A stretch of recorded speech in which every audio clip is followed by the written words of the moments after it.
할렐루야. 할렐루야. 우리 옆에 사람 인사하겠습니다. 잘 오셨습니다. 큰 은혜 받고 돌아가시기 바랍니다. 할렐루야. 저는 최근에 제가 어떻게 살다가 보니까 김유현 목사님이 우리 종씨더라고요. 그런데 김유현 목사님은 같은 종씨지만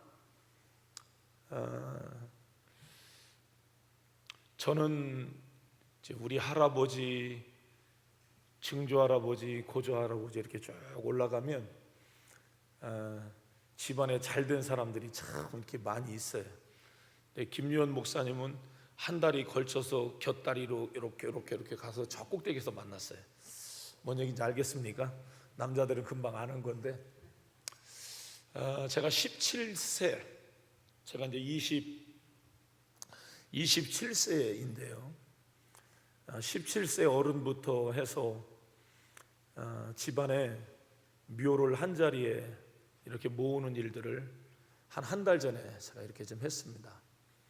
짧은 이틀 동안 일들을 했지만 준비는 몇 달 준비해서 잘 묘를 그렇게 한 자리로 모아놨습니다. 제 아버지가 예수님을 믿고 해주신 일이 있는데, 그것은 제사를 없애는 일이었어요. 제사. 그래서 제가 제 대에 해결해야 될 일, 그것은 묘를 한 자리에 모으는 거다, 이렇게 생각을 했어요. 그래서 앞으로 한 10년 정도 후에 하려고 생각을 했다가 기회가 되고 마음이 모아져서 지난달에 이 일들을 다 할 수 있어서 얼마나 제가 마음이 가벼운 줄 몰라요. 1년에 2차례 정도 벌초를 하려면 그게 보통 일이 아니거든요.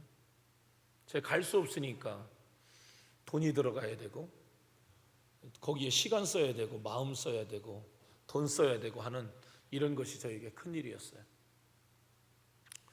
우리 집안은 어머니는 계룡산 자락에서 경을 읽고 무속신앙에 깊이 심취되어져 있는, 무당은 아니지만 한 달 정도 경을 읽고 결국에 귀신을 불러들이는 그러한 일들을 외갓집에서는 해왔습니다.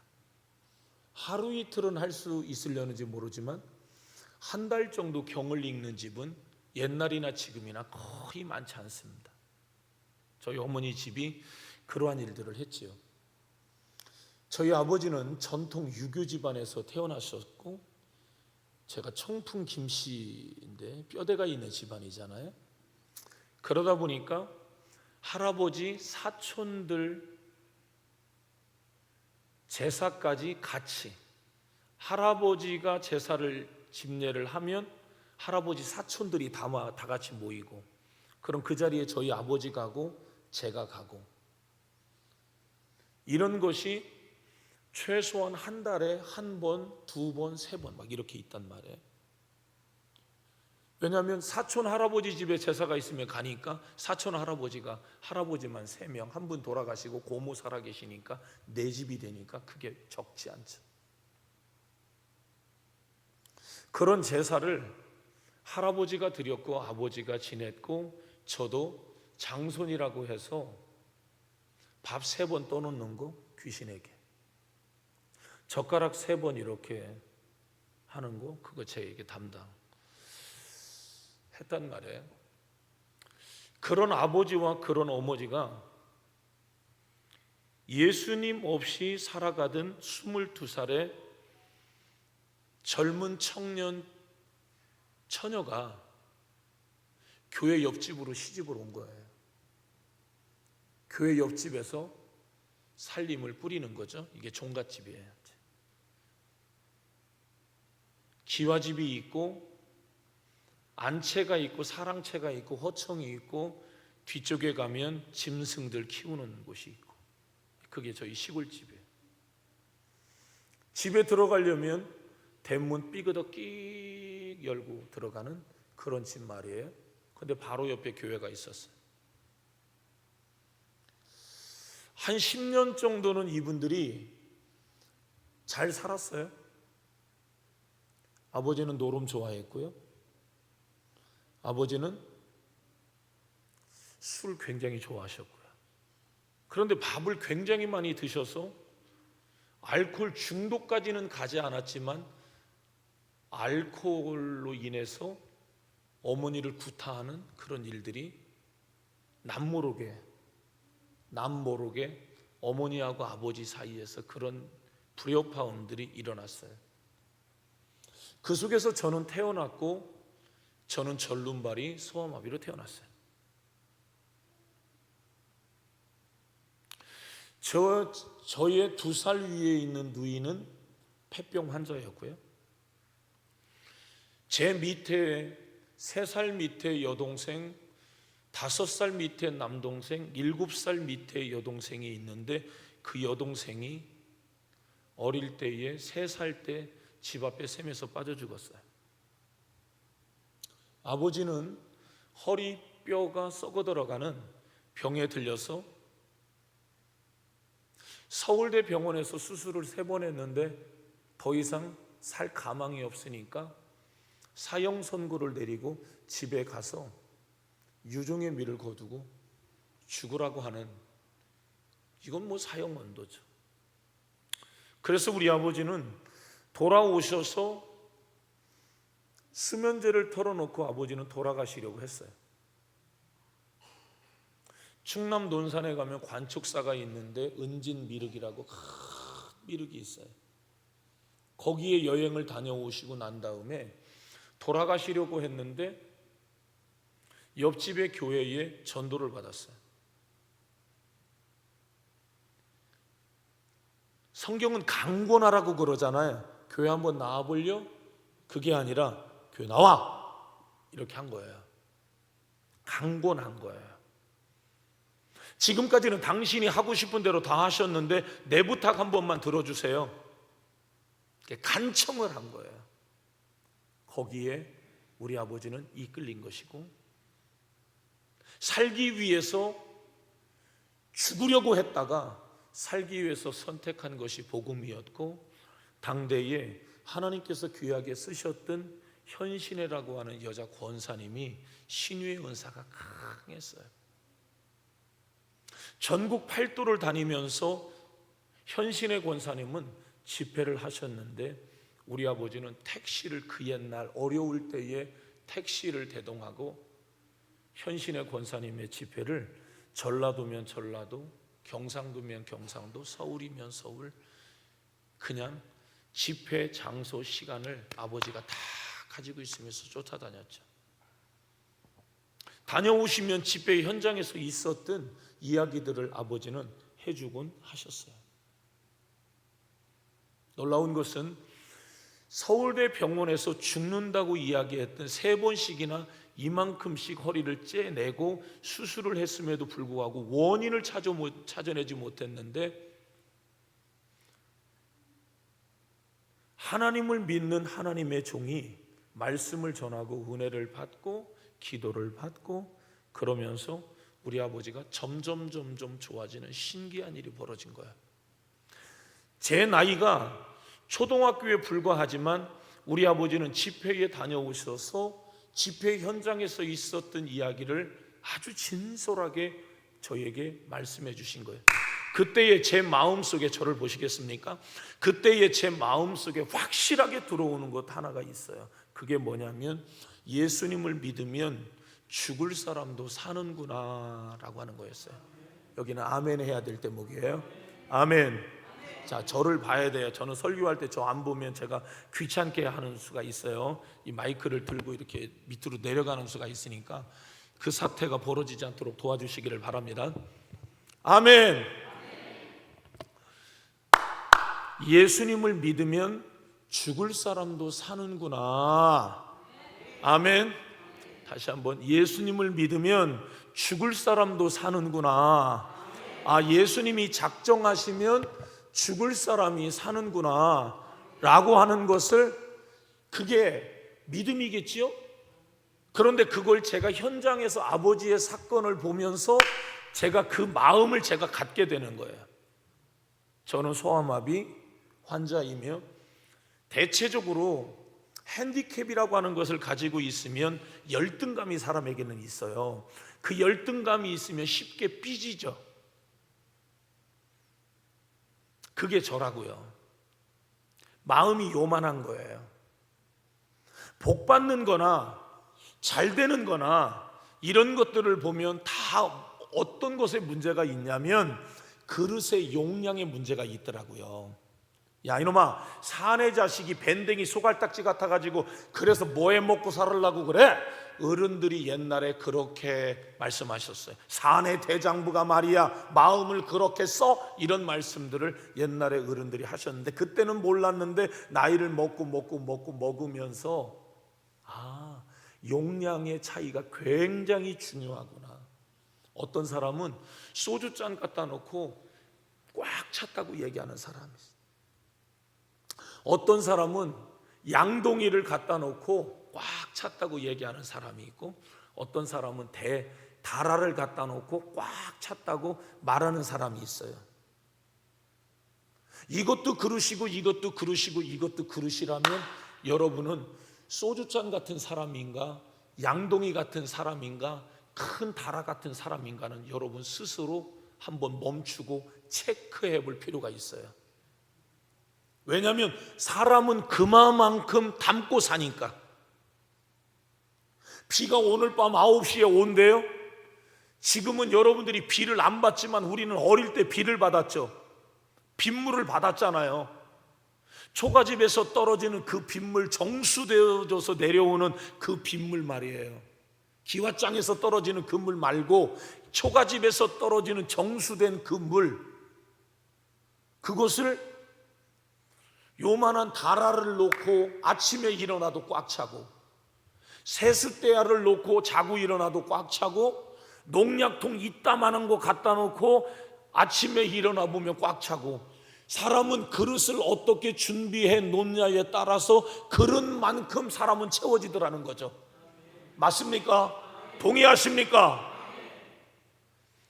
그러니까 어쩌면 내가 지금 살아가고 있는 이것이 내가 가지고 있는 용량만큼일 수도 있어요. 자존심 상할 수 있어요. 이 얘기가 기분 나쁠 수도 있어요. 목사님 오늘 설교가 나를 오늘 그 정도의 사람이라고 생각하나? 예, 나에게 이 말씀을 나는 적용하고 지난주에 가슴을 쥐어 뜯어가며 난 하나님 앞에 울면서 기도했어요. 하나님, 저 크기 좀 더 크게 해주세요. 용량의 크기를 하나님 더 키워주세요. 똑같은 잔을 들고 하나님 앞에 높이 올려드릴 때에 귀향이면 요따마는 잔을 들고 올려드리지 않고 귀향이면 큰 다라 같은 용량의 사람이 되어져서 하나님 앞에 쓰임받고 싶어요. 나의 교회도 우리 가정도 내 자녀도 목사인 나도 할렐루야 도전하는 겁니다. 아멘. 오늘 잠시 멈추고 여러분의 인격의 용량은 어느 정도인가를 보란 말이에요. 여러분이 어느 정도 사람들과 이야기를 하고 어느 정도 교회에서 말씀을 들으며 나는 그것을 받아들일 수 있을 만큼의 용량의 사람이냐. 어떤 사람은 꿀떡꿀떡 받아 넘기는 사람이 있어. 어떤 사람은 딱딱 쳐나가는 사람이 있고 어떤 사람은 변덕이 죽을 듯 하는 사람이 있어. 내가 보니까 남자들 속이 그렇게 여자보다 크지 않는 경우들이 많더라고. 부부요? 부부요? 누가 커요? 누가 마음이 더 커요? 시작. 둘 다 커요? 안 싸우려고 작정을 했군요.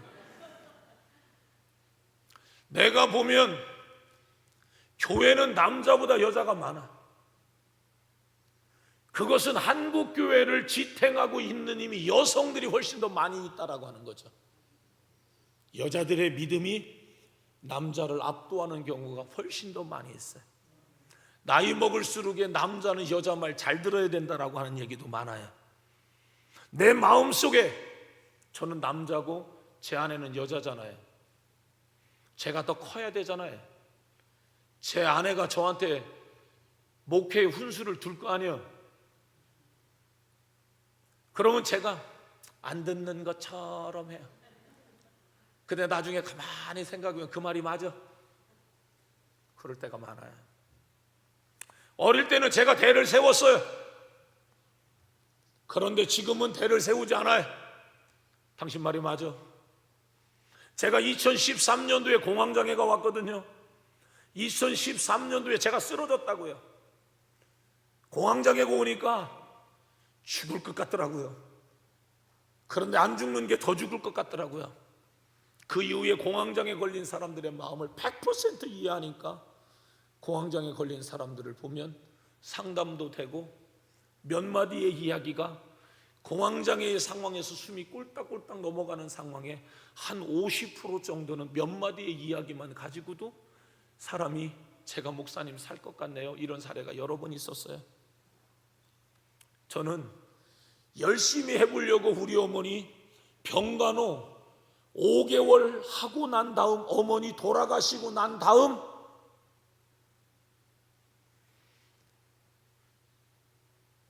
토요일 날 오후 4시에 쓰러지고 공황장애가 저에게 왔어요.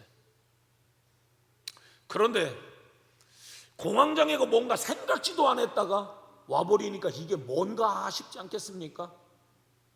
불안한 마음도 들고 어질어질하기도 하고 심장이 터질 것 같기도 하고 별의별 증상이 속에서 다 일어나는데 보통 힘든 게 아니더라고요. 그런데 그때의 제 아내가 저에게 이렇게 이야기했어요.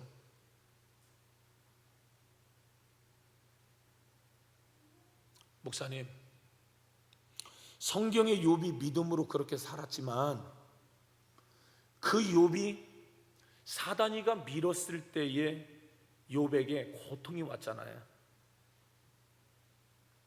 사단이가 욥을 밀었을 때에 욥의 자식들도 죽고 아내도 욕하고 집을 나가고 집이 풍비박산이 나는 이런 일들이 있지 않았나요? 그런 것처럼 목사님을 사단이가 밀었다고 보라는 거예요. 그 얘기를 들으니까 얼마나 자존심이 상하든지 그 얘기를 받아들이기가 쉽지 않더라고요. 그런데 이내 생각을 바꿔보았어요. 욥도 사단이가 밀으니까 넘어갔네. 그럼 나까지 깨.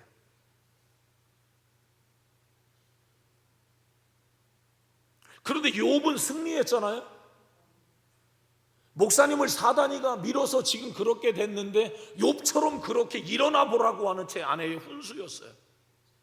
뭘로 일어나야 돼요?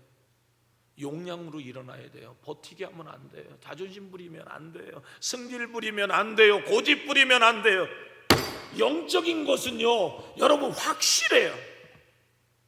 하나님이 우리에게 영적으로 우리를 푸싱할 때에는 우리가 그것을 영적으로 받아들일 수 있어야 돼요.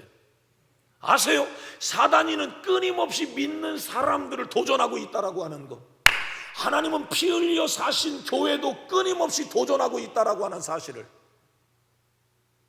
오늘 여러분은 그 엄청난 도전을 받으며 인생의 때를 지금 살고 교회라고 하는 공동체를 섬기며 여러분의 신앙을 지금 지켜나가고 있는 거잖아요.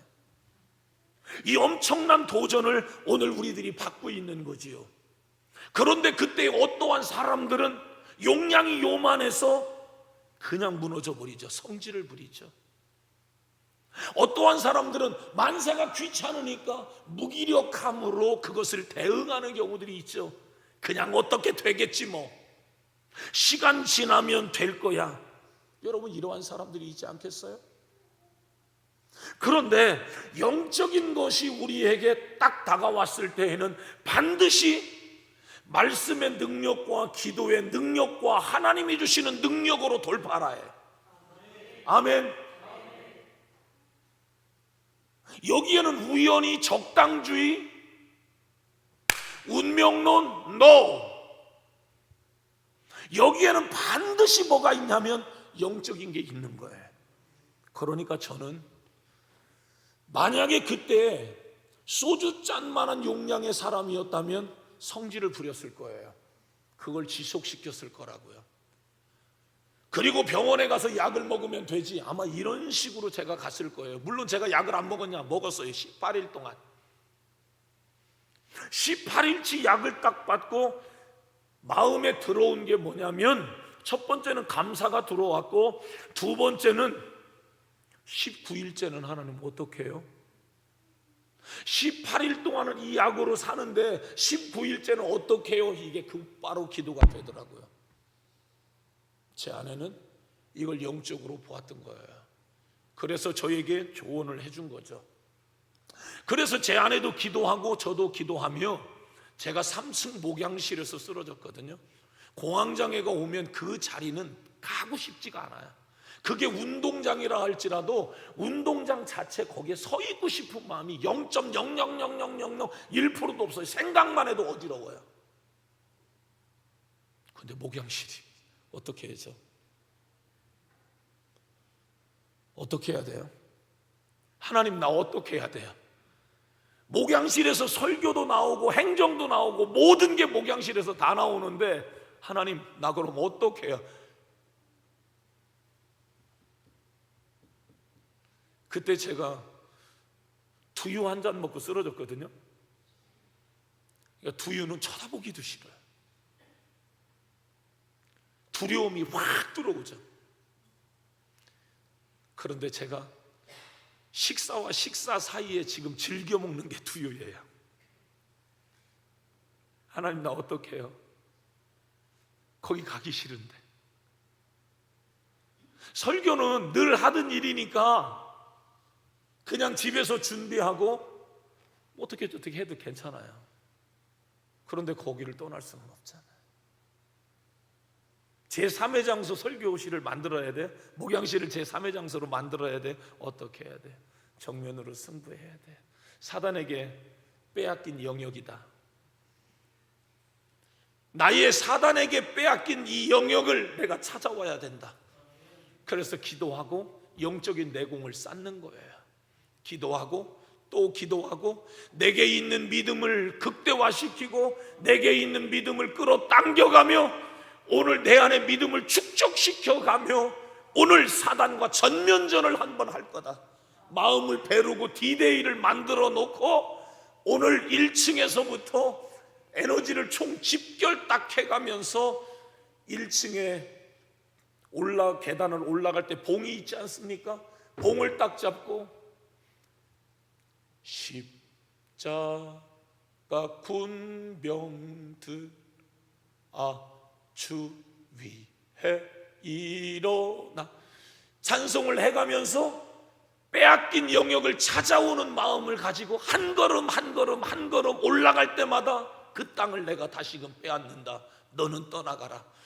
또 내가 빼앗는다. 떠나가라. 또 빼앗았다. 또 점령했다. 또 이겼다. 또 승리했다. 그러면서 마지막 목양실 문고리를 딱 잡는 겁니다. 오늘 이 안에 나를 쓰러뜨린 사단이 있는 거예요.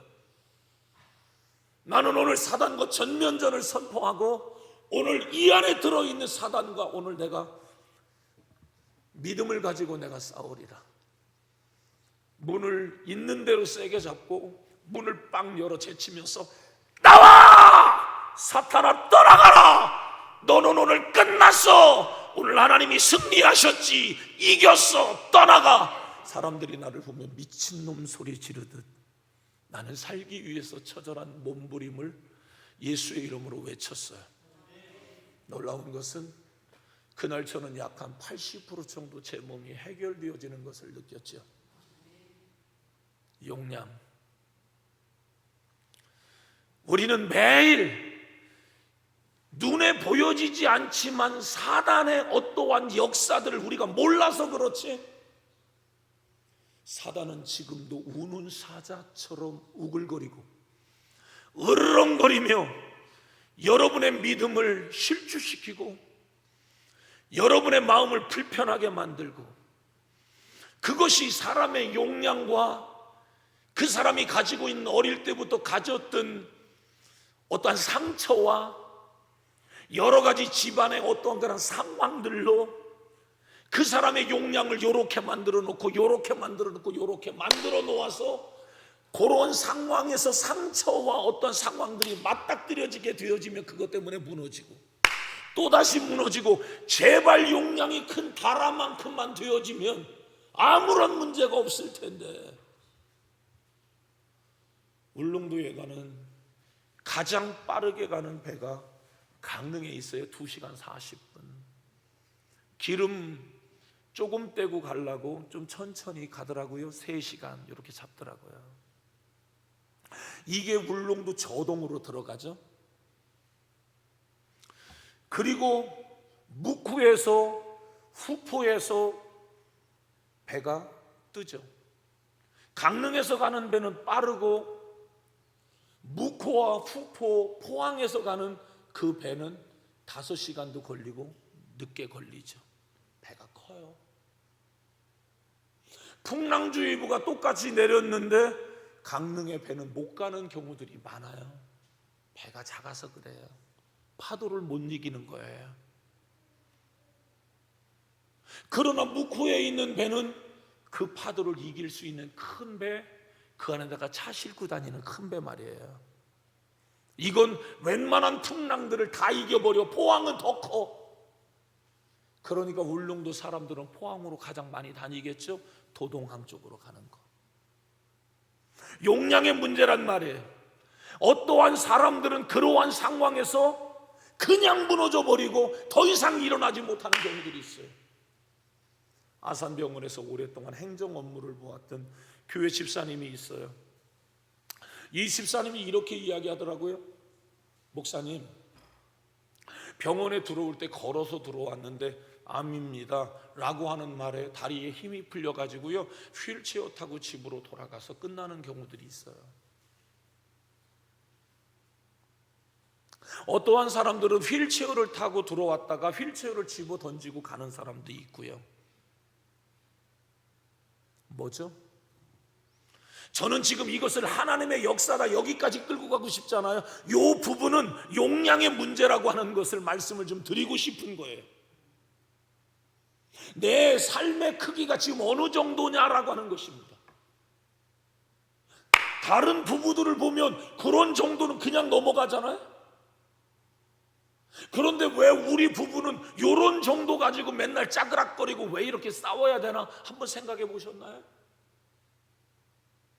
가만히 보면 이런저런 궁색한 이야기를 많이 하지만 결국에 그것이 그 사람의 용량일 수 있다라고 하는 거죠. 그게 크면 다 넘어가는 거죠.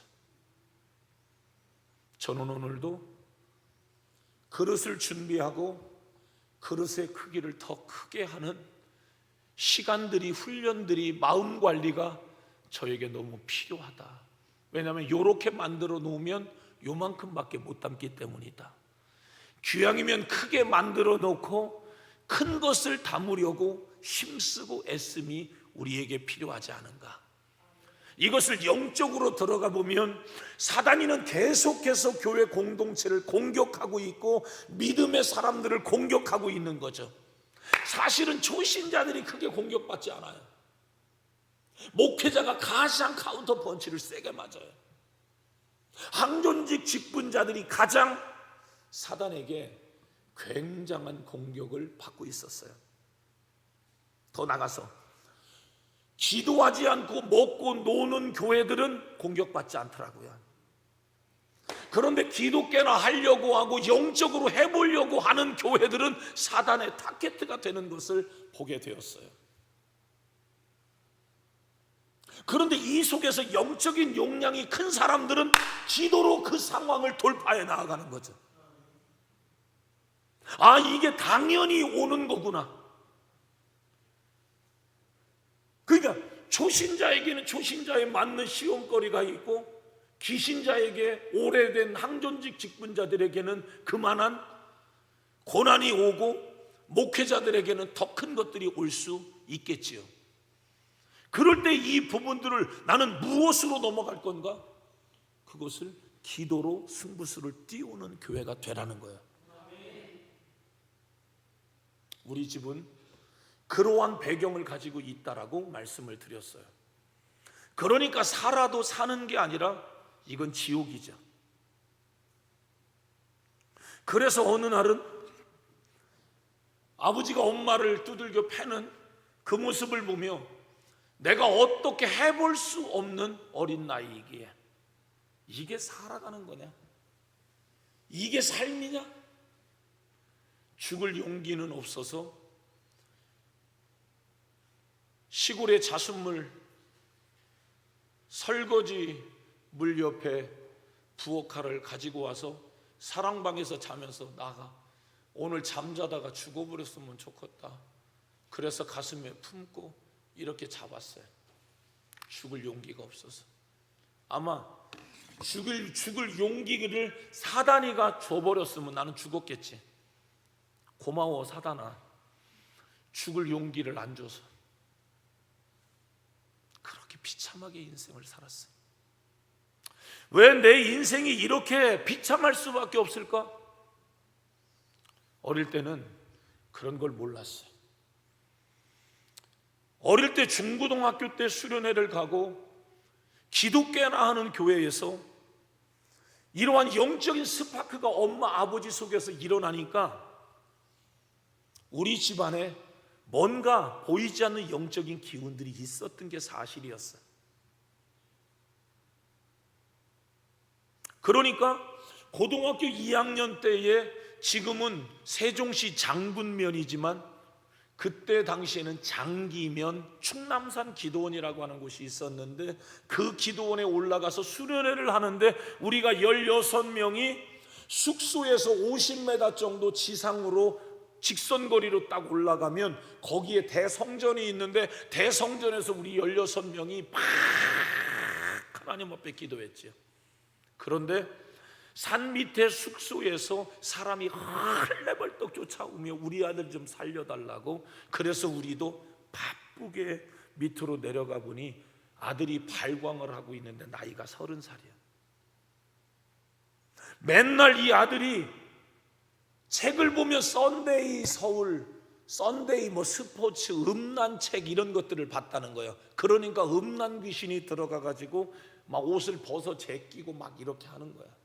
엄마가 그것을 어떻게 해결해 보려고 왔는데 그날 밤에 발작이 또다시 일어났고 우리는 산에서 기도원 대성전에서 우리는 기도하고 있었고 밤을 이 친구와 손발을 양쪽에다가 다 묶어놓고 거기에서 불길 같은 성신이요 계속해서 기도해가며 귀신아 떠나가라고 귀신아 떠나가라고 우리는 같이 기도했던 적들이 있었는데 다음 날 아침에 깨끗해졌어요. 할렐루야. 이 사람이 어제 저녁에 어떠한 일이 당신에게 있었냐 그러니까 영적인 세계는 시간과 공간을 초월해서 성전에서 불이 확 들어오는데 자기 숙소로 자기한테 확 떨어져 버렸다는 거야. 그래서 견딜 수 없어서 발아갈 수밖에 없는 자신이었다는 거야. 귀신이 떠나가는 거죠. 성령이 역사하는 거고 어떤 상황을 돌파해내는 힘은 뭐냐면 기도예요. 나는 이길 수 없지만 하나님은 이기게 하시는데 우리 집안의 겹겹이 이러한 우환이 왜 이렇게 찾아왔는가를 나중에 영적인 눈이 열려서 그 상황을 30살쯤에 봤어요. 봤더니 우리 아버지의 조상신 섬기는 것과 우리 어머니가 섬기는 그 귀신 무당, 이러한 계룡산에 이런 귀신들을 불러들이는 이 젊은 두 사람이 붙어서 살아가니까 귀신이 참 좋아했겠다. 그런데 옆집이 교회네. 그러니까 매일 미안합니다 발광을 할 수밖에 없는 집안이었고 우환은 계속해서 그렇게 탈 수밖에 없었다. 제가 보는 성경은 우리의 삶이 치욕스럽고 우리의 삶이 저주스럽고 우리의 삶이 현실을 받아들일 수 없을 만큼 고통스러운 이유가 무엇일까를 찾아봤을 때에 그것의 원인 중에 하나는 불신이었다. 성경은 예수를 믿지 않는 게 죄라고 성경은 분명하게 말하고 있는 것이에요. 우리가 하나님을 하나님으로 대접하지 않고 살아가는 것이 성경은 죄라고 이야기를 해주고 있죠. 우리 집안의 그 우환이 떠나가는 장면, 떠나가는 시간들, 그것은 우리 안에 예수가 들어오고 우리 아버지가 예수님을 인격적으로 믿고 제사를 포기하기 위해서, 제사를 밀어내기 위해서 직선거리로 200m 건너편에 할아버지가 계신데, 할아버지가 그렇게 인품이 좋으신 분이고 우리 아버지도 인품이 좋으신 분이고, 그러면 나도 인품이 좋은가? 하여튼 그런데 우리 할아버지가 우리 아버지한테 우리 집 오지 말라 그랬으니까요.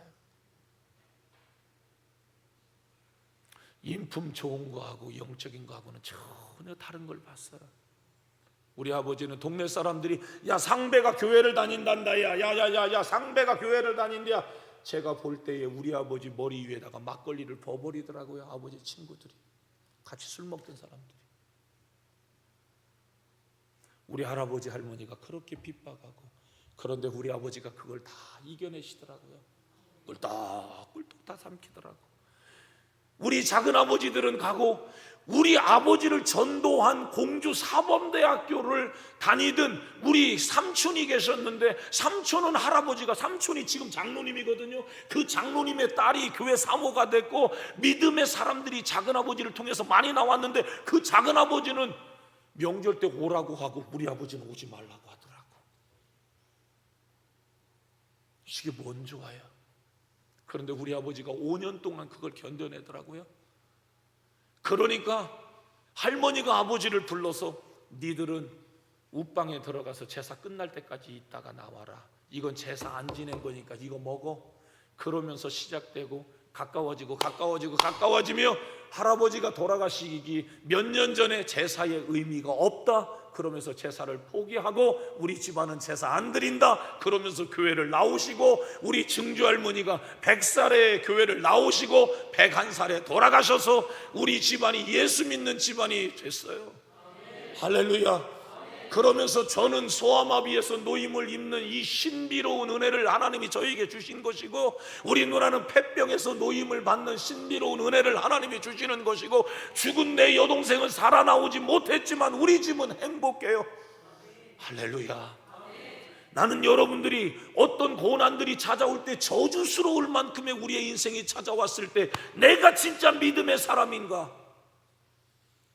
불신은 저주의 이유가 된다라고 하는 사실을 기억해야 합니다. 노아는 방주를 만들었습니다. 방주 밖에 있는 수많은 사람들은 노아를 비웃었습니다. 하나님은 사실 방주를 다 만들어 놓고 이 세상에 비가 오고 방주문이 닫히기까지는 7일의 시간을 주셨지요. 동물들은 다 들어가서 방주 안에 떡 자리를 잡고 있었고, 노아의 가족 8명도 아마 방주 안에서 자리를 잡고 있었을 거예요. 지난 100년 정도의 세월 속에 방주를 지으며 동네방네 수많은 수십 킬로의 사람들이 야, 그 방주 언제까지 짓는다냐? 야, 그 방주 지금도 짓냐? 야, 우리 한번 구경 좀 한번 가보자. 아이고 어마어마하게 짓네. 이거 뭐하러 짓는데? 별의별 이야기를 다 했을 거예요. 그렇지만 노아는 끄떡하지 아니하고, 이것이 하나님의 명령이니까 나는 이 사실을 믿는다, 순종으로 반응한다. 사람들이 뭐라고 이야기하든 하나님이 말씀하신 것이다. 방주를 만들어라. 이게 신앙 아니요? 이게 믿음 아니요? 믿음이라고 하는 것, 신앙이라고 하는 것은 이해하고 믿고 따라가는 것이 아니라, 믿고 따라가면 이해가 되는 게 신앙 아니요? 할렐루야. 이해하고 여러분은 따라가려고 합니까? 우리가 여러분 어떻게 하나님의 세계를 다 합니까? 귀신의 세계도 다 모르고 수도 없이 당하고 농락당하면서 우리가 살아가는데, 영적인 하나님의 세계를 우리가 어떻게 다 한단 말이요? 모르니까. 말씀이 말씀하시면 그 말씀 액면가를 그대로 받아들이고, 내 안에 그것을 상한가를 절대적 믿음으로 표현해서 내가 이마만큼 확실하게 내가 믿습니다. 할렐루야. 할렐루야. 그렇게 살다가 보니까 하나님이 이래서 방주를 만들으라고 했구나. 아, 하나님이 이래서 방주를 만들으라고 했구나. 이게 나오지 않겠습니까? 사람들은 여전히 비웃었을 겁니다. 야, 방주 만들었어. 야, 그 안에 들어가서 뭐 하냐? 똥냄새 나고. 야, 그 안에 들어가서 뭐 해? 야, 세상이 이렇게 재밌고 세상에 벌려놓은 일이 이렇게 많고 이렇게 재밌는 세상들 놔두고 니네 거기 들어가서 뭐 한다는 거요? 별의별 얘기들이 다 들어왔을 겁니다. 그러나 노아와 그의 가족은 하나님의 말씀을 신앙하는 겁니다. 믿는 거란 말이에요. 믿음은 그런 것이에요. 세상의 사람들이 얼마나 우리를 비웃겠어요. 예수 안 믿는 세상의 사람들이 야, 쟤 교회에 빠졌단다. 야, 쟤 목사한테 빠졌대. 야, 교회에다 다 갖다 퍼주고 쟤네는 뭐 어떻게 살라고 그런다냐? 별의별 소리들이 다 나오지 않겠어요? 예, 앞에서 말씀을 드린 우리 아버지가 죽을 병에서 살아서 건장하게 교회의 피택 안수 집사까지 우리 아버지가 됐어요. 그러고 우리 아버지는 돌아가신 거예요. 지금 내 나이에 우리 아버지는 돌아가셨어요. 19년인가를 교회를 헌신하다. 우리 아버지가 예수님을 만나고 19년 동안 우리 어머니하고 많이 싸웠어요. 왜 싸웠냐면 빚내는 문제 때문에 싸웠어요. 교회 빚. 우리 아버지가 그때 섬겼던 목사님이 경상도 문경에 가면 신전중앙교회가 있는데 재작년에 은퇴하신 목사님이 양봉을 하세요. 양봉에서 지금 한 1년 연간 수입이 한 1억 정도가 되더라고요. 지금은 저온 창고도 만들어 놓고 어마어마하게 키워내셨더라고요. 그 목사님이세요. 우리 아버지의 신앙을 케어해 주셨던 분. 우리 아버지는 그 목사님이 너무 좋고 그 사모님이 너무 좋아서 교회 옆집이기도 하지만 예배 끝나고 나면 집에를 안 오셨어요. 그냥 거기에 그냥 같이 앉아가지고 이 얘기 저 얘기 수도 없이 하셨죠. 그러다가 보니까 교회의 상당 부분을 책임지셨나 봐요. 우리 어머니는 이렇게 말씀하시는 것을 제가 들었어요. 왜 이번에도 또 우리 집 또 재펴야 돼? 이번에 또 우리 집 재펴야 돼? 우리 어머니가 그렇게 하시는 말씀을 들었어요. 우리 아버지가 나밖에 더 있어. 아, 모시기 있잖아. 왜 이번에 그 모시기 그 사람이 좀 하면 안 돼? 왜 우리만 또 그래야 돼? 예, 우리는 또 그랬어요. 우리 아버지 나중에 돌아가셨어요. 아버지 돌아가시고 제 혈압이 측정할 수 없을 만큼 올라가더라고요. 갑자기 가시니까 지금처럼 금융기관 검색하는 게 어렵지가 않을 때가 아니에요. 어려워요. 여기저기 가서 다 떠들어 봤어야 됐어요. 떠들어 볼 때마다 심장이 붙었다 떨어졌다 하는 거예요. 전체에 다 4,460만 원 아버지 빚이었어요. IMF 때. 농약값 500만 원, 도합 5,100만 원 아버지 빚이었어요. 그 아버지는 그 빚을 남겨놓고 가셨지만 빚만 남겨놓고 가신 것이 아니라 나에게 신앙을, 나에게 믿음을, 나에게 교회 사랑을, 나는 지금도 내 사역자들이나 내 아들딸도 주의 길을 지금 가고 있는데 나하고 마음으로 함께하는 젊은 사람들에게는 제가 이렇게 많이 이야기하죠. 네 안에 교회 있냐? 그럼 이게 뭔 소린가 그래. 네 안에 교회 있냐고. 주님의 교회. 네 집처럼 사랑하는 교회가 있냐고. 다시 얘기하면 네 집을 위해서는 네 삶을 던질 수 있잖아. 자식을 위해서, 아버지를 위해서, 엄마를 위해서 우리의 삶을 던질 수 있잖아. 교회는 다니는 거 아니요. 교회는 가정처럼 경험하는 거지. 따라합니다. 교회는 다니는 게 아니라 경험하는 거다. 내가 우리 집에 오늘 다닙니까? 내가 우리 집에 오늘 다니냐고요? 아니지요. 아빠로서의 역할을, 남편으로서의 역할을, 할아버지로서의 역할을 해가면서 경험하는 거잖아요. 형제는 형제끼리 가정을 경험하는 거잖아요. 엄마 아버지 없는 그 사이를 형제들끼리 서로 뭉쳐가지고 가정을 경험해 가면서 엄마 노릇도 해가고 아버지 노릇도 해가면서 옛날에 5남매 6남매 7남매 있을 때 그 역할들을 했잖아요. 그러니까 큰 누나 큰 형은 아버지처럼 엄마처럼 그렇게 행동들을 했잖아요. 그래서 얘기하는 거예요. 네 안에 교회 있어? 잘 생각해봐. 네 안에 교회 있는가를 생각해봐. 제가 복음 안에 나와서 지금이 22살. 여러분들이 혹시 강릉에 와보시면 관동대학교 앞에 강릉 뚝배기라고 하는 해장국집 소고기 장터 국밥집이 있는데, 그 국밥집 딸내미가, 아들내미가 집사님이 제가 복음 안에서 다 낳은 사람들이에요. 엄마 아버지도 사랑하니까 아들 딸들도 사랑하겠지요. 아들이 전도사로 생활을 하다가 미국 LA 옆에 얼바인 한인교회에서 사역을 하면서 공부를 지금 이어가고 있어요. 그 집 딸내미가 신학교 지금 3학년이에요.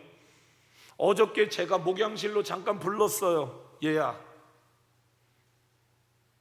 너에게 모든 전권을 다 줬어, 목사님이. 왜? 너 믿으니까. 너가 주일학교를 하고 싶은 대로 다 해. 내가 뒤에서 다 밀을 테니까. 돈 필요해? 돈 다 줄게. 그러나 먹고 놀지는 마. 너가 지금 하고 있는 행동들은 5년 전이나 지금이나 크게 다르지 않아. 이 아이는 어릴 때부터 교회밖에 없었어요. 웬만한 어른들보다도 더 열심히 교회 생활을 했어요. 왜? 자, 특별 새벽기도 21일 한다. 그럼 한 번도 안 빠져. 왜? 반주하니까. 얼마나 믿음이 좋겠어요. 어른들은 피곤하면 빠질 수 있잖아요. 안 빠져. 모든 예배 얘가 다 하는 거야, 혼자. 얼마나 괜찮아요. 제가 우리 전도사인데 둘이 있을 때는 이놈의 딸내미야, 이놈아, 제가 그렇게 얘기하면서 네 안에 교회가 있어? 목사님 가정이 있어. 그러면 내가 내 가정 책임져. 내 안에 교회 있으면 내가 책임지는 거야. 영혼은 그렇게 사랑하는 거야. 먹고 놀지 마. 멍 때리고 살지 마. 목숨 걸어. 교회가 있으면 교회와 함께 가는 거야. 그렇게 살아가면 네 인생 책임지는 거고, 지금 눈에 보이는 것 없고 상황들은 달라지지 않아도 하나님은 하나님 나름대로의 역사를 이루어 가시는 거니까, 야, 우리 한번 미쳐보자. 우리는 토요일 날 1시에서 3시까지 전도하는 시간이거든요. 이 아이가 저녁 때까지 우리 교회 옆에 방방이가 있어요. 애들 콩콩콩 타는 거 있잖아요. 실내에서 점프하는 거. 방방이를 만들어 놓고 있는데 거기에서 저녁 때까지 안 나오더라고요. 애들이 놀러 온 애들을 거기서 잡아서 그냥 거기에서 죽치고 복음을 전하고, 거기에서 죽치고 내일 아침 9시에 교회 오라고 계속해서 이걸 하고 있더라고요. 오늘 아침에 보니까 어저께 같이 놀던 애들, 교회 안 나오는 애들 8명이 오늘 줄줄줄줄줄 따라가지고 와 있더라고요. 오후 예배 1시 반부터 3시까지 예배를 하는데 1시 반에서 2시까지는 찬양을 하고 2시부터 3시까지 저에게 주어진 시간인데 설교가 한 10분 15분 정도 지났는데 그 애들이 한 2명 정도 더 붙여가지고 오후 예배에 와서 앉아 있더라고요. 어른들은 아멘 안 하는데 교회 온 지 만 하루도 안 된 애들이 아멘 아멘 아멘 그러더라고요. 믿음이라고 하는 것은 이해하고 따라가는 것이 아니라 성경이 그러면 그런 줄로 믿고 교회를 경험하라입니다. 그러면 경험이 되더라는 거죠. 아멘. 내 안에 교회가 있냐? 다 이해하고 뭔가를 하려고 하지 말란 말입니다. 방주를 지어라. 예. 방주에 들어가라. 예. 밖에 사람들이 뭐라고 하는데요? 그건 중요하지 않아요. 어차피 이것은 인류의 역사 속에, 성경의 역사 속에 예수님을 믿는 사람들은 고난을 당했지요. 여기에 필요한 게 뭡니까? 절대적 신앙으로, 절대적 기도로, 절대적 믿음으로 그 상황을 뚫고 나가란 말이에요. 아멘. 아멘. 그걸 상황을 이야기하고 복잡하게 그 매놀에 빠지지 말라 그 얘기입니다. 거기에서 빠져나오고 여기에 믿음으로, 신앙이니까 기도로 이 상황을 뚫고 나가란 말이야. 너 오늘 나하고 한번 맞짱 뜨자 이놈아. 아멘, 아멘.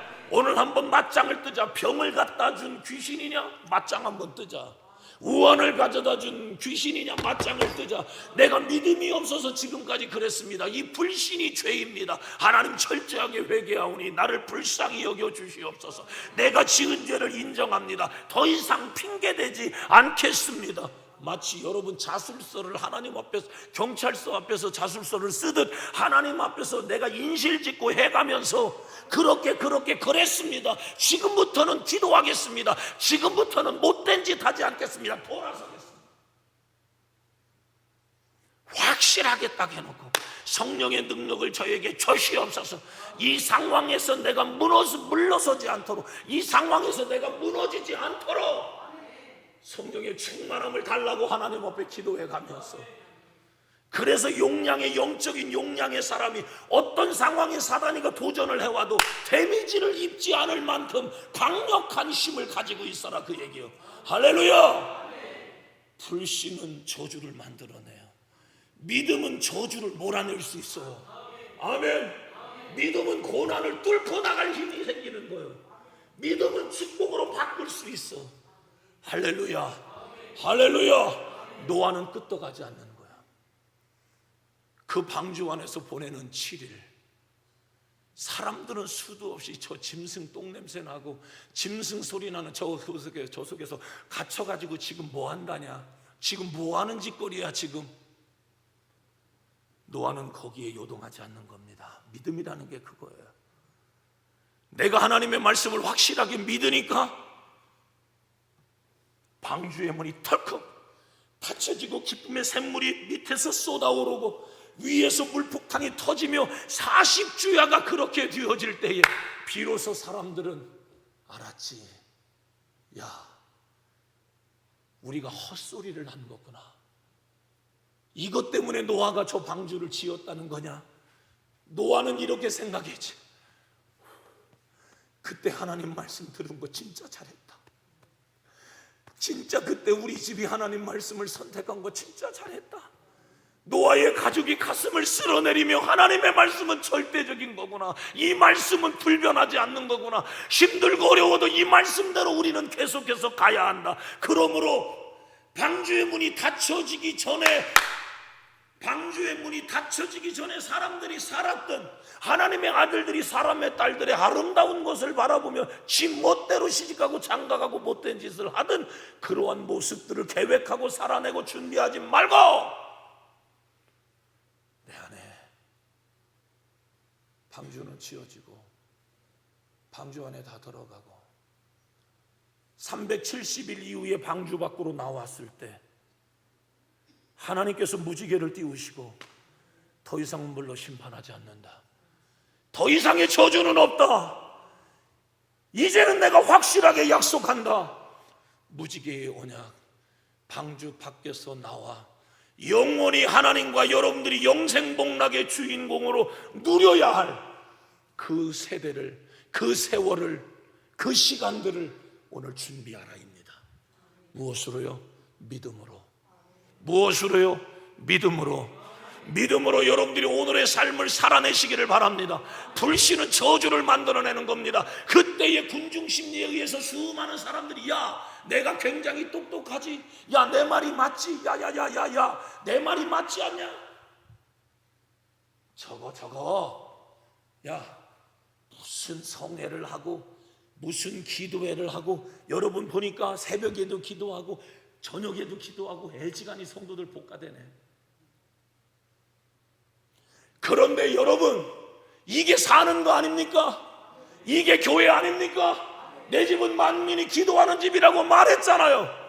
주님이 이것이 이루어지지 않을 때 상을 뒤집어 엎어버려가며 그들을 향하여 예수님이 책망하고 있는 것 아니었습니까?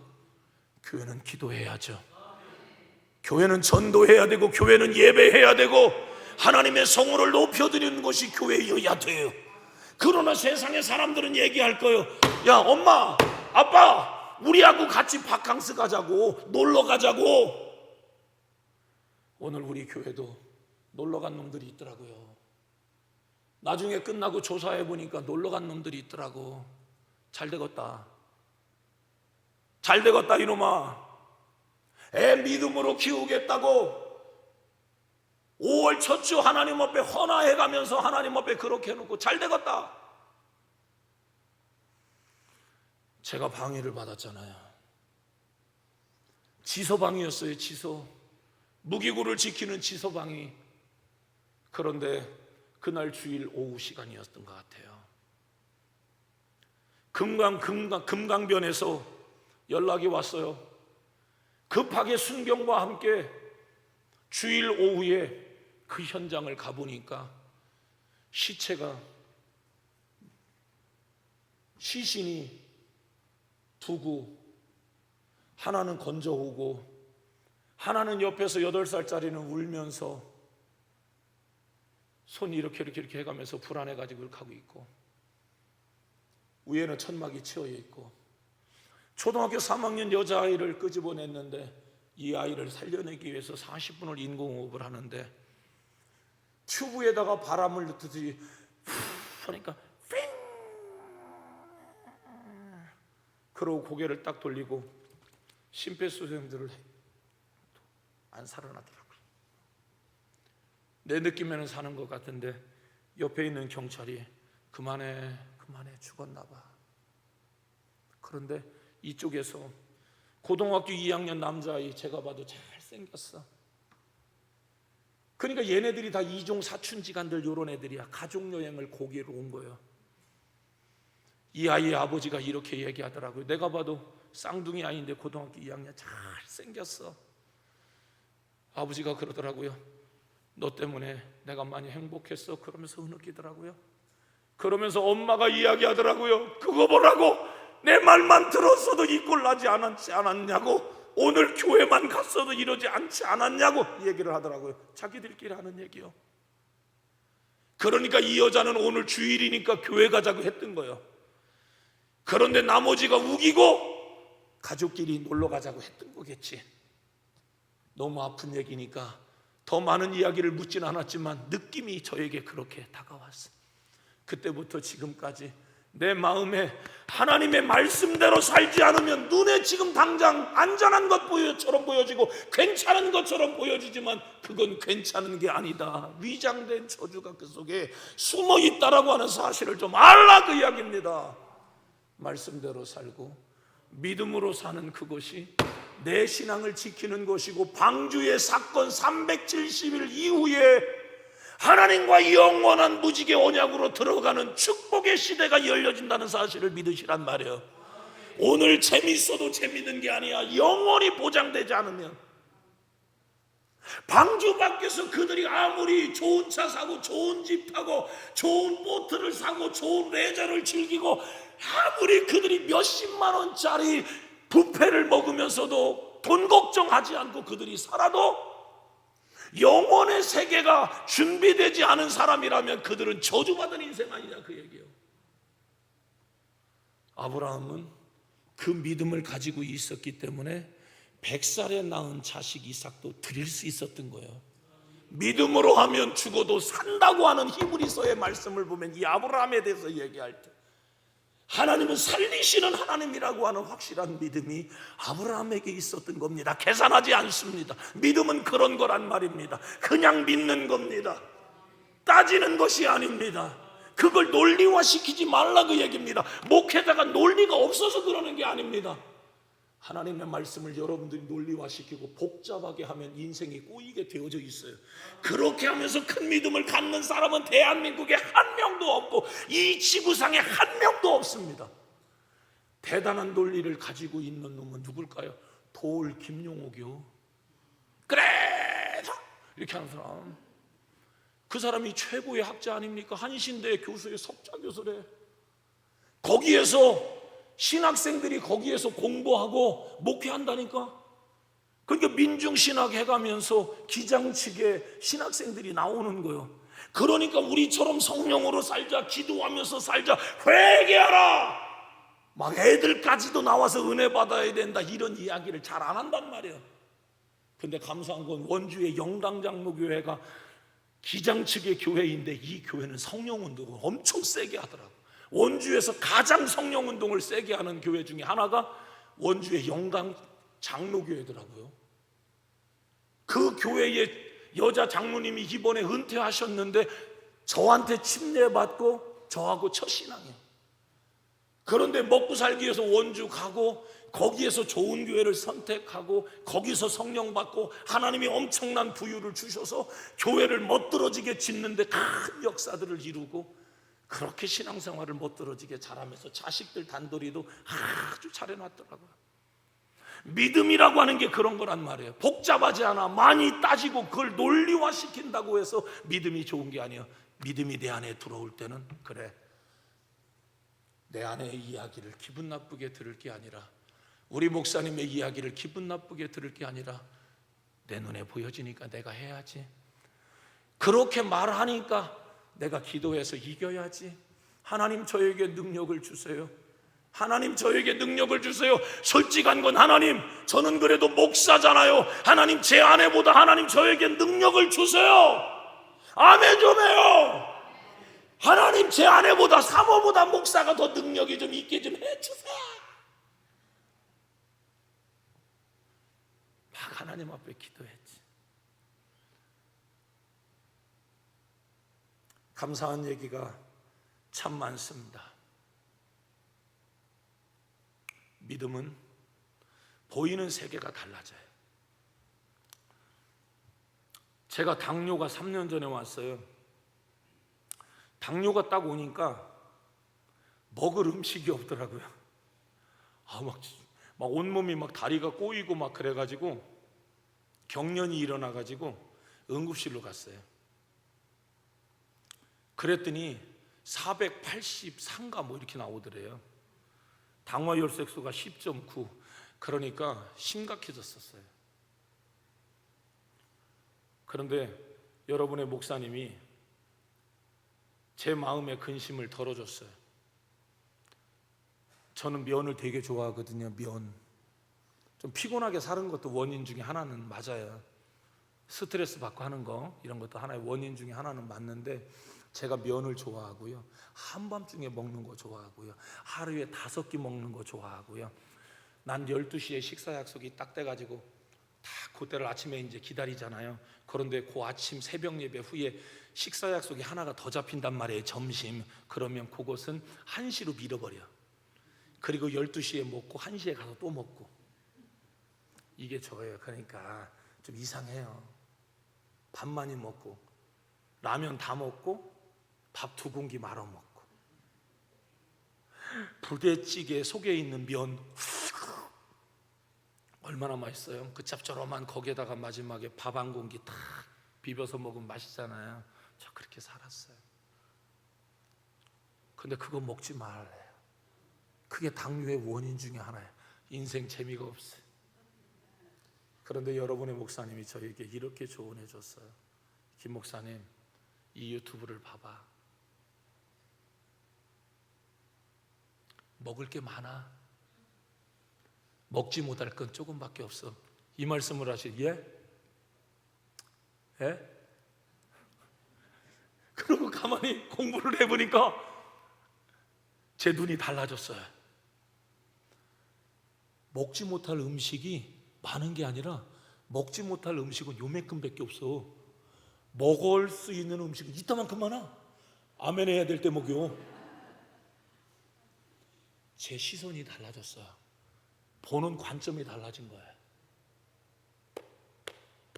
그래서 여러분의 목사님이 저에게 채단탄을 가르쳐 준 거예요. 음식을 먹을 때는 채소, 단백질, 탄수화물 수준으로 먹어라. 뭔 소리야? 우리는 양반이니까 밥숟가락, 큰 숟가락으로 하얀 쌀밥을 입에다가 국 딱 먹는 게 우린 순서잖아. 급하면 라면 한 봉지 끓이는데 나는 라면을 진짜 잘 끓여. 나는 라면을 제조하는 기술이 있어요. 저는 라면을 팔팔 끓으면 오동통한 너구리를 딱 넣어. 그리고 1분 동안 걔를 싹 끓이면 너구리가 아주 오동통해지지. 근데 약간 면이 딱딱하지 아직은. 그럼 거기다가 안성탕면 하나를 딱 집어넣어. 그러면 안성탕면의 그 쫄깃쫄깃함이 약 한 2분에서 3분 정도 딱 넘어가면 기가 막힙니다. 거기다가 계란 2개 딱 넣어서 쫄깃쫄깃 오동통한 그 맛이 환상적이지. 근데 이거 먹으면 안 된다는 거야. 근데 그런 게 크게 보였다. 그런데 채단탄. 링크를 하나를 걸어줘서 공부하고 더 들어가서 또 보고 목사님 저 계속 도와주고 기도해 가면서 8개월 정도를 채단탄을 계속해서 했어요. 저는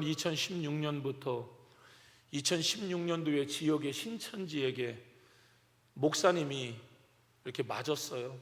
그래서 너무 화가 많이 나서 신천지 전체 다 덤벼라 이 새끼들아, 기독교연합회 다 동원해서 한번 맞짱 뜨자 이 새끼들아. 제가 그러면서 신천지하고 싸우려니까 고도의 전술이 필요하다 보니까 너무 스트레스를 많이 받았어요. 신천지하고 싸운 건 잘했는데 끝나고 난 다음에 하나님이 혈압을 선물로 주셨어요. 막 눈이 튀어나올 것 같아요. 어떤 성도님은 어느 날 교회 와서 막 울더라고요. 왜 울어요 권사님? 목사님 저 오늘 혈압약 받았어요. 저는 그게 왜 이렇게 웃긴지. 저는 혈압약 받고 하나님 앞에 엄청 감사했어요. 옛날이라면 혈압약 없으면 죽었을 텐데 혈압약 주신 하나님 너무 감사합니다. 눈 튀어나올 것 같은데 눈이 안 튀어나오더라고요. 감사함으로 2016년부터 먹었는데, 감사한 것은 3년 전에 당뇨가 오고 8개월 이후에 당뇨 고혈압 약을 의사의 권유에 의해서 끊게 되었어요. 지금까지 그걸 유지해 올 수 있는 은혜를 하나님 저에게 주신 거예요. 여기에는 지혜로움도, 여기에는 노력도, 여기에는 하나님의 은혜도. 사실은 가장 큰 건 하나님의 은혜예요. 제 몸이 이렇게 망가지기 전에 경기도 의정부에서 제 아내는 상담을 하고 있는데, 제 아내에게 상담받으러 온 70대의 부부가 있는데, 이분이 24개의 의장 등록을 내신 분인데 뭐 하는 분이냐면, 여러분 장제 사업소에 가보면, 여러분 장례식에 가보면 리본 만들고 여기 언젠든 누런 거 붙어 있다가 요즘은 하얀 거에 검은 띠 2개, 이런 걸 이분이 다 의장 등록을 내신 분인데 가정적으로 힘들고 어려운 여러 가지 심리적인 문제가 있어요. 그래서 제 아내를 물어서 와가지고 상담을 하고 새벽 4시까지 우리는 같이 만나서 부부 상담까지 같이 하는데, 그분들이 저에게 해주신 얘기예요. 목사님 건강관리 좀 잘하세요. 그래놓고 저한테 던져놓고 간 게 있었어요. 그런데 쳐다보지도 않고 던져버렸는데 그 시간이 무려 3년 정도 시간이 지났는데, 이 상황이 딱 벌어지고 난 다음에 이미 하나님은 그때 그 장로님을 통해서 저에게 사인을 주신 건데 제가 못 알아들은 거죠. 그래서 하나님의 은혜라는 말씀을 드리는 거예요. 그래서 하나님의 은혜 속에서 제가 살아가는데 드리고 싶은 게 그거예요. 죄를 짓는 사람들은 어떻게 죄를 안 짓고 살아가냐라고 하는 거죠. 죄가 이만큼 커 보이는 거예요. 이 즐거움 없이는 내 인생에 즐거움이 없을 것 같은 거예요. 이렇게 살지 않으면 무미건조한 인생을 내가 무슨 재미로 사냐? 꼭 그런 거라고요. 그런데 하나님으로 살고 기도하면서 살고 믿음으로 살아가는 사람은 어떻게 죄를 짓고 살아가냐? 죄 안 짓고 살아가는 즐겁고 행복한 세계가 크게 보인다. 여러분은 어느 쪽이요? 나는 어느 쪽이냐고요? 못 먹을 음식만 크게 보였는데 돌려놓고 보니까 먹을 수 있는 음식이 있다만큼이고 못 먹을 음식은 요것밖에 안 되더라고. 확실한 얘기야. 내가 신앙으로 살아갈 때는 하나님으로 살아가는 즐거움이 이만큼 크고, 불신앙으로 살아가는 사람은 죄 지을 생각이 이만큼 크다. 그게 저주요. 뭐가 내 인생을 주장해 가고 있고 무엇에 내 마음을 지금 쏟고 빼앗기고 내가 지금 그렇게 살아가고 있는가? 오늘 내가 내려놓지 못하고 포기하지 못하는 그러한 죄가 있다면, 그것을 못 내려놓을 만큼 이것이 그렇게 크다면 나는 지금 저주받은 인생이다. 반대로 이거 별거 아니네, 이거 별거 아니네, 하나님으로 살고 기도하면서 살고 예배하면서 살고 찬송하면서 살고 기도하면서 살고 집회 참여하면서 살고 목사님 말씀에 순종하면서 사는 이것이 나에게 축복이다, 이게 나에게 행복이다. 아멘 좀 크게 해요. 할렐루야. 그러면 그게 축복이란 말이에요. 할렐루야. 우리 아버지는 그 당시에 재미없었어요. 내 마음에 한처럼 남아있는 게 있는데 우리 아버지 앞에서 내가 밥 한 번 사드리지 못한 게 내 마음에 속상함으로 솔직히 있고요, 전도사로 고생고생만 하는 것만 우리 아버지는 본 거야. 그게 내 마음에 속상함으로 남아있어.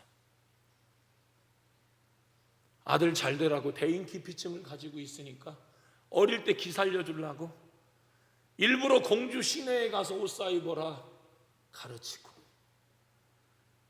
사람들 앞에서 설교하고 나니까 야 너는 설교에 탁월한 은사를 가지고 있는 것 같다, 어떻게 그렇게 설교를 잘하냐, 내가 오늘 은혜를 받았다, 이렇게 가면서 대인기피증 찌질한 저의 자존감을 높여주셨던 우리 아버지였어. 그런데 교회 섬기고 신앙생활 해가면서 우리 아버지는 빚만 남겨놓고 가셨어.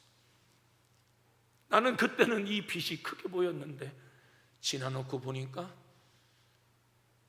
빚만 놓고 가신 분이 아니라 믿음을 나에게 주고 가시고 신앙의 인격을 나에게 주고 가셨는데, 지금은 그 빚 다 갚았고 그 빚은 사실은 중요하지도 않고, 그것보다 훨씬 더 감사한 것은 그 동네에 KTX 역이 들어와 버린 거야. 그러니까 이따만한 땅이 요따만한 땅이 되어져도 이따만한 땅이 100만 원이면 이따만한 땅은 1000만 원이 돼버리니까 상황이 달라져 버렸어요. 이러면 오늘 돈 얘기만 했다고 또 여러분 집에 가서 그럴라나? 그건 아니에요. 그때 당시에는 왜 나만? 그때 당시에는 지금도 또 하나님이 또 하라면 또 해야 돼. 나만 해야 된다면 내가 해야 돼. 문경에 계신 그 목사님, 김용복 목사님께서 내가 결혼하겠다고 목사님을 찾아가 뵈니까 목사님이 하셨던 말씀, 네 아버지 속에서 네가 나왔어? 네 아버지 속에서 네가 나왔다고? 예? 네 아버지 속에서 네가 나왔어. 네 아버지가 나한테 참 잘했어. 교회 재정으로만 잘한 게 아니라 나 용돈 주고 나한테 참 잘했어. 그러니까 이 목사님이 나를 생각할 때에 엄청나게 좋은 거야. 우리 아버지 생각하면서. 그러니까 동네방네 다니면서 교단의 어른들에게 김용철 목사 진짜 좋은 애라고, 그 가슴이 뜨거운 애라고, 걔 아버지를 내가 잘 안다고, 이렇게 가면서 내가 30대의 목회를 지역에서 해나가는데 어려움 없이 어른들이 나를 많이 아껴주고 사랑해 줄 수 있도록 했어요. 사랑하는 성도 여러분, 말씀 마칠게요. 사실 이 설교는 좀 더 얘기하지 않겠습니다. 한 5분만 더 얘기할까요? 5분만 더 얘기할게요. 이 얘기만 딱 할게요. 오늘 교만 이야기도 해야 되는, 교만 넘어갈게요. 예수님이 화 있을 찐저 고라신, 베세다, 이 도시를 의인화시켰다는 거거든요. 도시 자체를 의인화시킨 거예요. 그리고 이 도시를 우리 주님이 저주하신 거예요. 그러니까 그 저주가 이 도시들 가운데 임하여졌고 이 도시가 사라져버린 거죠. 그러니까 사실 교만이라고 하는 말 자체의 투포, 교만이라고 하는 이 원어적 의미가 무엇이냐면 서서히 사라진다, 서서히 꺼진다, 그런 얘기거든. 그러니까 이 도시가, 성경은 얘기하잖아요, 하나님을 믿지 않았고 불신앙을 했고 회개하지 않았고 이 도시가 교만했다, 이렇게 이야기를 했어요. 그러면서 화 있을진저 고라시나 이러면서 저주했단 말이에요. 저도 새벽에 성도들을 봐요. 저녁에도 성도들을 보고 주일날도 성도들을 봐요. 그런데 가만히 이렇게 있다가 성도님을 생각하면 입이 이럴 때가 있죠. 어떤 성도님을 보면 근심이 될 때가 있죠. 이건 여러분이 생각하고 신앙생활했으면 좋겠어요. 나 주님의 기쁨 되기 원하네.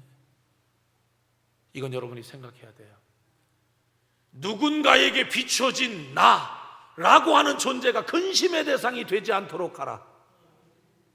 누군가가 나를 생각할 때 축복하고 싶은 대상이 되라. 근심과 염려와 그 사람 이렇게 고쳐주세요, 이렇게 바꾸어주세요, 그런 기도하게 하지 마라. 주님이 이 도시들을, 새 도시를 생각할 때 주님은 근심이 된 거예요.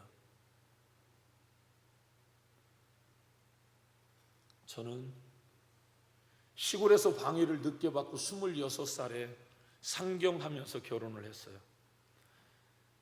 저보다 몇 살 많지 않은 시골의 목사님 앞에 무릎을 꿇고 제가 전도사 생활 1년 6개월 동안 방위를 받으면서 이 시골에서 24살에서 26살까지 하면서 우리 아버지, 우리 어머니를 전도사의 입장에서 아버지 엄마를 본 거예요. 우리 엄마 아버지는 나름 열심을 내었지만 전도사의 입장에서 아버지 엄마를 보니까 사실은 제가 만족이 안 되는 거예요. 어머니 말씀이 조금 쉬워. 우리 어머니 말씀이 조금 쉽더라고요. 그래서 제가 목사님께 무릎을 꿇고 목사님, 저 축복 좀 해주세요. 나를 생각하면서 목사님이 이후에 저는 이제 헤어질 거 아니야. 그러면서 우리 목사님이 1년 6개월 동안 섬겼던 이 목사님이 30대 초반이에요. 31살인가 32살인가 그렇게 되셨을 거예요. 목사님, 저를 축복해 주세요. 저를 축복해. 아유, 김전사 왜 그래? 왜 그래? 그러지 마. 아니에요, 목사님, 저를 좀 축복해 주세요. 저희 집을 좀 축복해 주세요. 아니요, 그러지 마, 그러지 마. 잘했어. 왜 그래? 그러지 마. 아니요, 목사님, 저를 축복해 주세요. 저를 축복해 주세요. 저는 지금까지 시골 교회를 가면서 1년이면 몇 차례 가지 않습니까? 빈손으로 가본 기억이 거의 없습니다. 왜? 복 받으려고. 복 받고 싶어서. 저를 축복해 주세요. 우리 집을 축복해 주세요. 헤어지고 난 다음에도 아이고, 그놈의 김전사 참 사람 괜찮아. 그럼 축복해 주겠지. 귀양이 한평생 신앙생활하고 귀양이 한평생 서로 관계를 가지면서 살아가는데 염려와 근심에 근심, 걱정을 우리가 주면서 우리가 신앙생활할 이유는 없어. 나를 생각하면 주님이 기뻐하셔야 되고, 나를 목사님, 사모님이 생각하면 축복하고 싶은 마음들이 아낌없이 들어와야 돼. 할렐루야, 할렐루야. 여러분의 마음속에 복이 되게 신앙생활 하시기를 바랍니다. 복이 되게 신앙생활을 하시란 말입니다. 할렐루야. 목사님이 여러분을 생각하면 복이 막 그냥 쏟아지도록, 축복이 막 그냥 나가도록, 막 생각만 해도 막 그냥 좋아지도록. 아멘. 그 사람은 틀림없어. 그 사람은 잘 돼. 그 사람 집안이 잘 돼. 아멘. 우리 아버지 일 때는 너무너무 힘들었어. 나도 조금 힘들었어요. 내 아들 딸들에게 하는 얘기, 죄 짓지 마. 우리 죄 짓지 마야 돼. 죄 지으면 안 돼. 아빠도 힘들어. 네 할아버지 믿음으로 살았어. 네 아버지, 네 엄마 하나님 앞에 뼈꿀 빠지며 젊은 청춘 다 바쳤어. 그 복 어디로 가겠어? 곁다리로 옆으로도 가겠지만 그 복 어디로 가? 성경 봐봐. 아브라함이 이삭을 낳고 이삭이 야곱, 아브라함이 하나, 이삭이 하나, 야곱이 하나는 그렇게 흘러가잖아. 니들한테 흘러가는 거야. 받을 수 있는 그릇의 준비를 해. 잘 준비하고 기도하고 죄 짓지 마. 그러면 그 복이 흘러가는 거야. 우리의 삶에 우리 아버지가 조상신 섬기는 거 끊어버렸어. 나 그거 해결했어. 이제 너는 마음껏 사역을 하면 돼.